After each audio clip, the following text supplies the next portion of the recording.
Hi, everybody. This is Silvio Canto in Dallas, Texas on Tuesday, May the 8th, and welcome to our video commentary.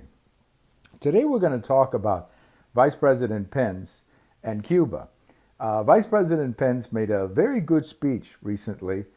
He made it at the OAS meeting down in Lima, Peru, where he talked about Cuba, and he brought up two very interesting points about the situation in Cuba.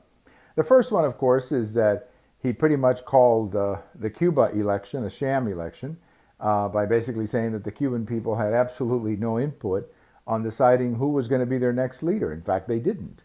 It was a party decision. It was actually a man selected by Raúl Castro, who was then given a rubber stamp treatment by the Cuba's Communist Party. But there was no election. There was no contest. There was a man appointed by the Cuban Communist Party. So that, of course, is not an election. But I thought the second point that he made was extremely important because he was not only speaking to the people of Cuba, but I think he was speaking to the rest of Latin America. And in that second point, Vice President Pence talked about the fact that more and more countries in Latin America are now having elections and actually choosing their own leaders. And this is really a very significant point because with the exception of Cuba, with the exception of to some extent Nicaragua and Venezuela, all of the other countries in Latin America are having elections. They actually have elections and the people choose their leaders. Now, we may not always like their choices. For example, in Ecuador, they obviously selected someone that I would not have preferred, but, it is their choice. They get to make whatever choice they want to make.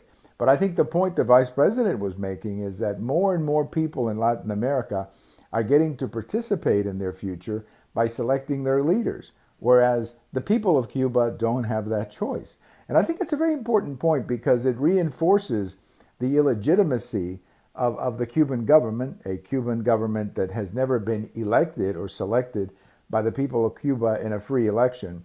And I also think that this message by the vice president sends also a message to the dissidents in Cuba that they have the support of the United States. They have the support of the United States in their quest for freedom. And I think that's very important.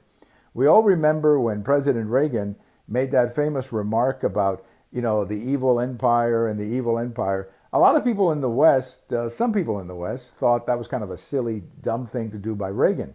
But yet within the Soviet bloc and within the communist world, that was a sign that the United States was not simply going to give lip service to the opposition in these countries, but actually understood that their opposition was real and should be supported. So congratulations to Vice President Pence for coming out and giving that speech and for making it very clear that the people of Cuba deserve to have an election and they deserve an opportunity to choose their leaders, just like a lot of other people in Latin America are doing these days. Have a great day, everybody. We have all of these videos over at my blog. We have them over on Twitter, and we also have them on YouTube.